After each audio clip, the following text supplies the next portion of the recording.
사랑하는 성도 여러분, 오늘 우리는 잠시 세상의 소음에서 벗어나 영원한 진리의 말씀 앞에 함께 서고자 합니다. 이 시간을 통해 우리의 마음이 하늘의 평강으로 가득 차고 우리의 영혼이 새로운 힘을 얻게 되기를 간절히 소망합니다. 말씀을 듣기 전 잠시 기도하는 마음으로 주님의 은혜를 구하겠습니다.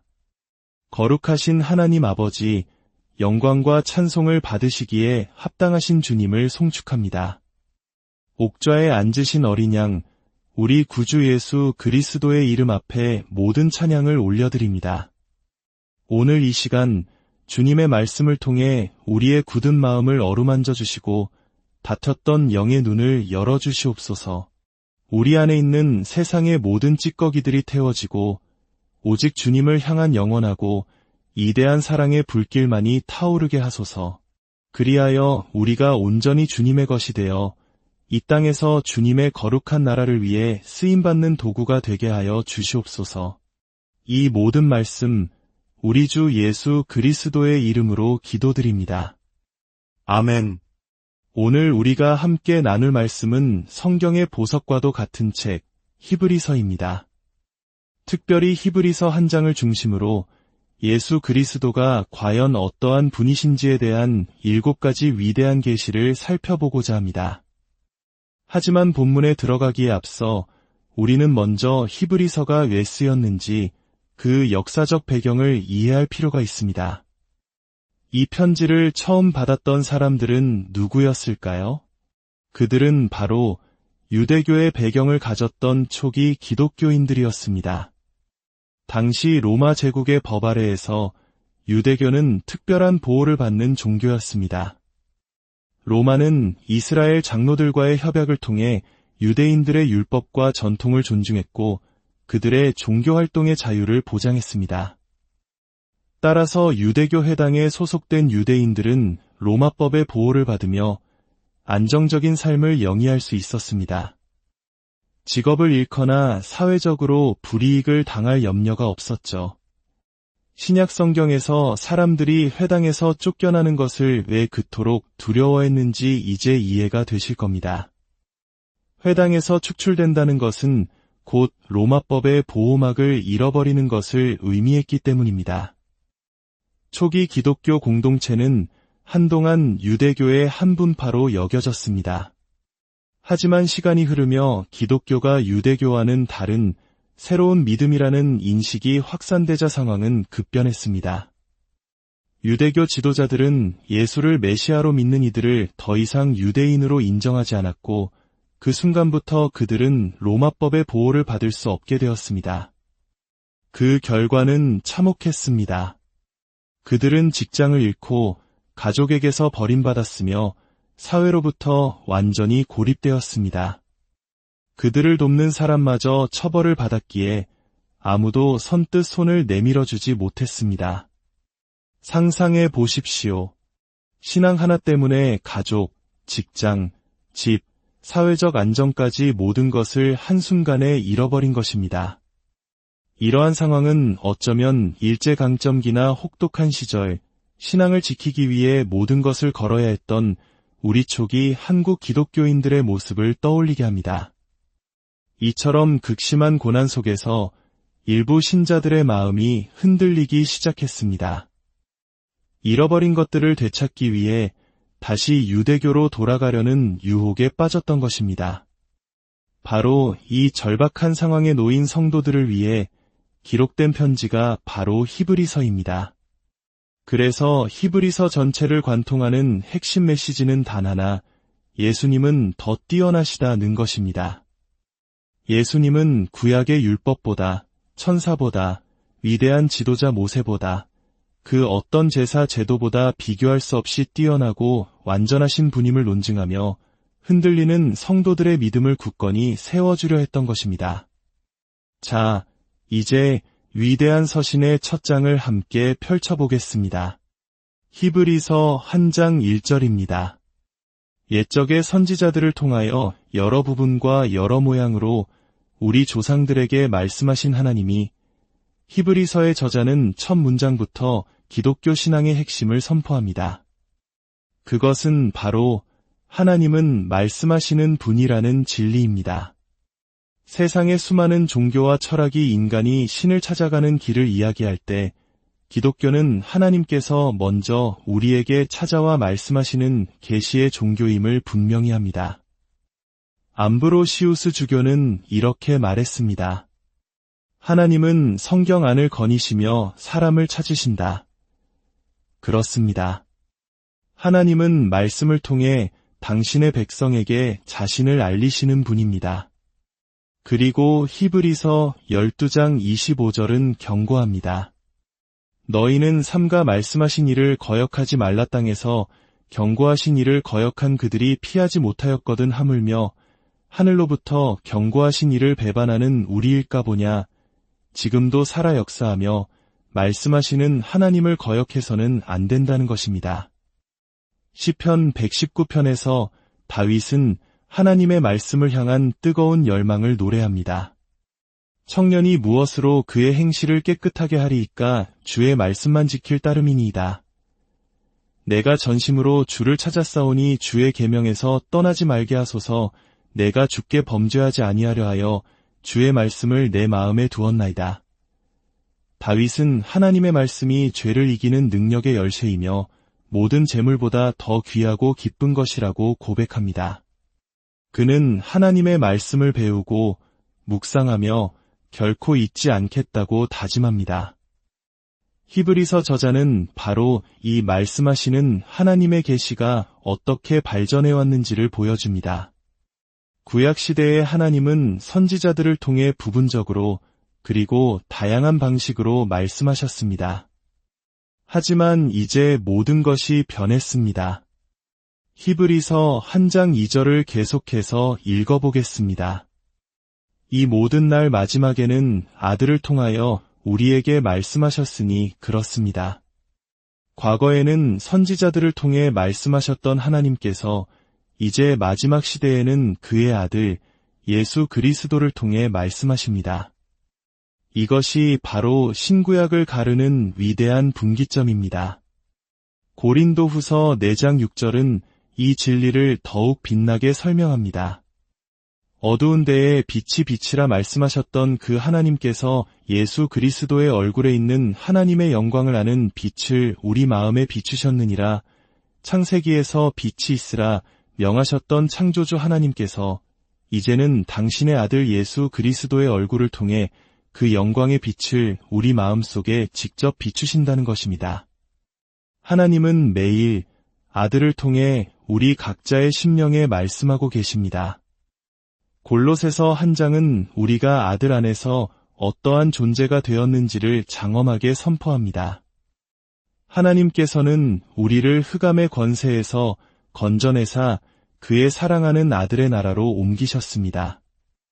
우리는 어둠의 왕국에서 빛의 왕국으로 신분이 바뀐 존재입니다. 그리고 그 아들 안에서 우리는 속량, 곧 죄 사함을 얻었습니다. 더 나아가 골로새서는 예수가 누구이신지를 증언합니다. 그는 보이지 아니하는 하나님의 형상이시요 모든 피조물보다 먼저 나신 이시니 만물이 그에게서 창조되되 하늘과 땅에서 보이는 것들과 보이지 않는 것들과 혹은 왕권들이나 주권들이나 통치자들이나 권세들이나 만물이 다 그로 말미암고 그를 위하여 창조되었다고 말입니다. 다시 히브리서 1장 2절로 돌아와 봅시다. 이 모든 날 마지막에는 아들을 통하여 우리에게 말씀하셨으니 한 신학자는 이렇게 말했습니다. 예수님이 말씀 그 자체라는 것은 하나님께서 지금 우리에게 말씀하고 계시다는 뜻이다. 하나님께는 단 하나의 말씀이면 충분하다. 당신의 깊이와 신비, 열정과 압도적인 은혜를 완벽하게 전달하기 위해 필요한 것은 오직 단 하나의 말씀, 바로 예수이다. 그 말씀으로 빛이 생명이 되었고 만나는 사람이 되었으며 지혜가 인격이 되었다. 그 안에서 생명이 살아났고 하나님의 모든 것이 그 마지막 한 단어, 예수 안에 담겨 우리에게 왔다. 이것이 기독교의 심장입니다. 참된 기독교는 예수님에 관한 종교가 아닙니다. 참된 기독교는 예수님 그 자체입니다. 예수님 없이는 우리의 믿음도 존재하지 않습니다. 기독교는 복잡한 교리체계나 종교적 의식이 아니라 살아계신 하나님과 그의 아들 예수 그리스도와의 살아있는 관계입니다. 그리고 히브리서는 선포합니다. 예수님은 하나님의 마지막 말씀이십니다. 더 이상 추가될 계시는 없습니다. 예수님 자신이 하나님의 완전한 계시이기 때문입니다. 그래서 예수님은 십자가 위에서 다 이루었다고 선포하신 것입니다. 다음 편에 계속이라고 말씀하지 않으셨습니다. 구원의 역사는 예수 그리스도 안에서 완성되었습니다. 이제 히브리서 1장 2절과 3절에 나타난 예수 그리스도의 위대한 7가지 계시 중 몇 가지를 더 깊이 살펴보겠습니다. 첫째, 그는 만유의 상속자이십니다. 2절 하반절은 말합니다. 이 아들을 만유의 상속자로 세우시고, 이것은 온 우주 만물이 결국 예수 그리스도의 소유라는 선언입니다. 하나님 아버지께 속한 모든 것이 아들에게 속했습니다. 시편 2편 8절에서 아버지는 아들에게 문나라와 땅끝까지 그의 소유로 주시겠다고 약속하셨습니다. 에베소서 1장은 때가 차면 하늘에 있는 것이나 땅에 있는 것이 다 그리스도 안에서 통일되게 하려 하심이라고 증언합니다. 모든 권세와 이름 위에 뛰어나신 예수님의 발 아래 만물이 복종하게 될 것입니다. 둘째, 그는 만물의 창조자이십니다. 2절 마지막 부분입니다. 또 그로 말미암아 모든 세계를 지으셨느니라. 전능하신 하나님 아버지께서 아들을 통하여 온 세상을 창조하셨다는 놀라운 진리입니다. 여기서 세계를 의미하는 헬라어는 단순히 물리적인 세상뿐만 아니라 시간과 시대를 포함한 모든 창조 세계를 의미합니다. 예수님은 모든 피조 세계를 주관하시며 모든 것이 하나님의 뜻과 계획에 따라 조화롭게 운행되도록 지키시는 분입니다. 셋째, 그는 하나님 영광의 광채이십니다. 3절의 시작입니다. 이는 하나님의 영광의 광채시요. 영광이라는 단어는 하나님의 외적 모습, 명성, 존귀함뿐만 아니라 그의 성품과 본질 그 자체를 의미합니다. 광채는 눈부신 빛, 찬란함, 광의를 뜻합니다. 태양과 그 빛을 분리할 수 없듯이 예수님은 하나님 아버지의 영광과 결코 분리될 수 없는 본질적인 광채이십니다. 우리가 예수님을 볼 때 우리는 하나님의 영광 그 자체를 보는 것입니다. 그분의 성품과 능력, 그 찬란하심은 바로 하나님 자신의 것입니다. 넷째, 그는 그 본체의 형상이십니다. 3절은 계속해서 말합니다. 그 본체의 형상이시라. 이것은 예수님께서 하나님 아버지를 가장 정확하게, 완벽하게 나타내는 분이라는 의미입니다.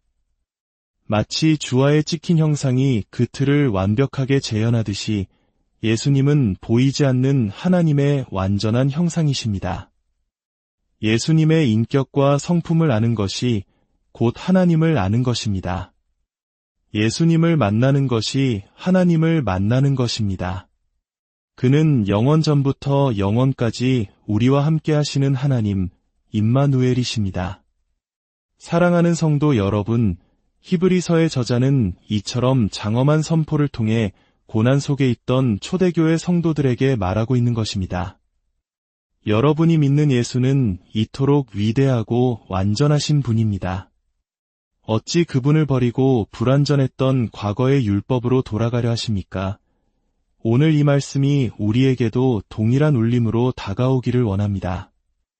우리의 삶이 때로 고되고 힘들지라도 우리가 붙들고 있는 믿음의 대상이신 예수 그리스도가 얼마나 존귀하고 놀라우신 분인지를 다시 한번 마음에 새기시길 바랍니다.